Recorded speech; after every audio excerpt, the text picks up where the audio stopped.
Assalamualaikum warahmatullahi wabarakatuh. Perkenalkan, nama Ibu Nindya Suhairani sebagai guru Teknik Instalasi Tenaga Listrik di SMK kita, SMK IPTEK Jakarta. Baik, hari ini kita akan masuk di pelajaran instalasi tenaga listrik. Sebelum kita belajar, kita berdoa dulu ya. Oke, berdoa masing-masing, dimulai. Baik, selesai. Hari ini kita akan masuk di materi instalasi tenaga listrik satu fasa. Apa sih instalasi tenaga listrik satu fasa itu? Jadi, instalasi tenaga listrik satu fasa adalah instalasi tenaga yang hanya menggunakan dua penghantar. Dua penghantar itu apa saja ya? Ada penghantar fasa dan penghantar netral. Sebelum kita masuk ke materinya, kita harus tahu dulu nih, apa aja sih syarat-syarat dalam instalasi tenaga listrik. Untuk syarat-syarat di instalasi tenaga listrik, ada 3 syarat ya. Yang pertama adalah syarat ekonomis. Dalam instalasi listrik, kita harus merencanakan instalasi sederhana mungkin, sehingga dapat menekan biaya pemasangan maupun pemeliharaan. Kemudian, yang kedua adalah syarat keamanan. Selain memenuhi syarat ekonomis, kita juga harus mementingkan syarat keamanan agar tidak membahayakan keselamatan manusia, peralatan, benda-benda, maupun bangunan dari bahaya listrik. Yang ketiga adalah syarat keandalan. Jadi, instalasi listrik harus memiliki kerja yang baik dan kekuatan yang optimal. Itulah 3 syarat dalam instalasi tenaga listrik. Jadi, kita jangan hanya mementingkan syarat ekonomi saja, tetapi syarat keamanan dan keandalan juga harus kita perhatikan ya. Selanjutnya, kita akan memasuki materi komponen-komponen instalasi satu fasa.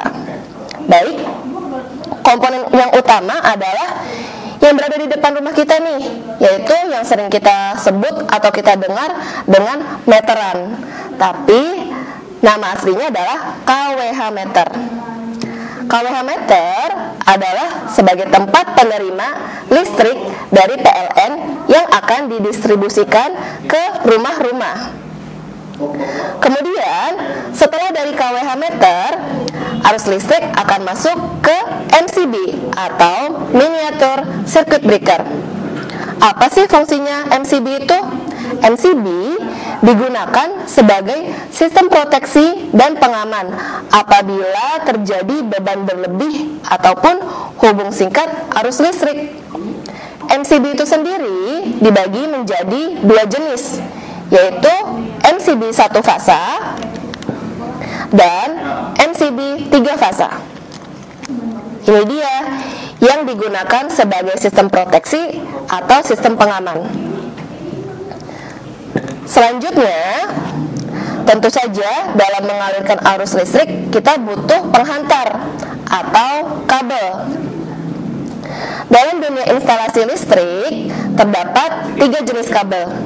Yang pertama, diingat ya, kabel NYN. Yang kedua, kabel NYA. Dan yang ketiga adalah kabel NYY. Apa sih Bu perbedaan ketiga kabel itu? Baik, kita lihat ya. Yang pertama tadi adalah kabel NYA. Kabel NYA bentuknya adalah seperti ini. Dia memiliki satu inti tunggal. Nah, biasanya inti tersebut berbentuk tembaga ataupun serabut. Hanya ada satu nih.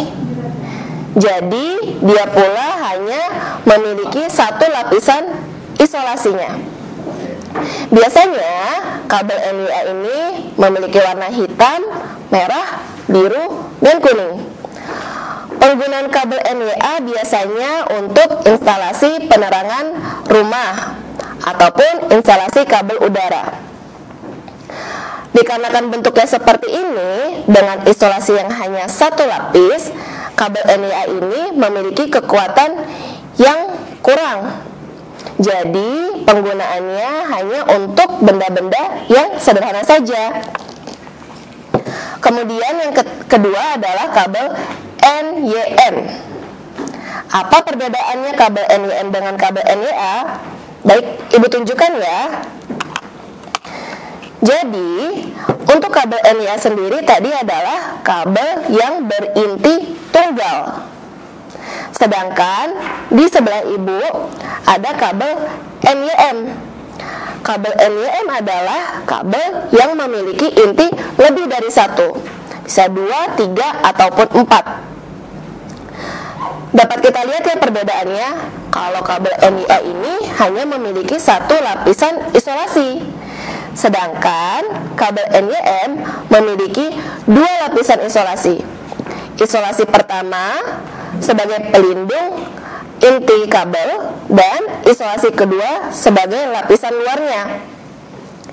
Di sini kita dapat menarik kesimpulan ya, untuk ketahanan kabel NYA dengan NYM sudah jelas pasti lebih kuat kabel NYM. Nah, kabel NYM itu sendiri karena dia memiliki ketahanan yang kuat, maka dia bisa digunakan di tempat yang kering maupun basah, tetapi tidak untuk kabel instalasi bawah tanah. Kemudian yang terakhir adalah kabel NYY.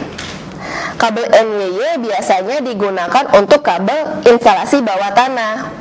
Sama halnya dengan kabel NYM, sama halnya dengan kabel NYA, kabel NYY memiliki inti lebih dari 2. Perbedaannya hanya di lapisan isolasinya saja.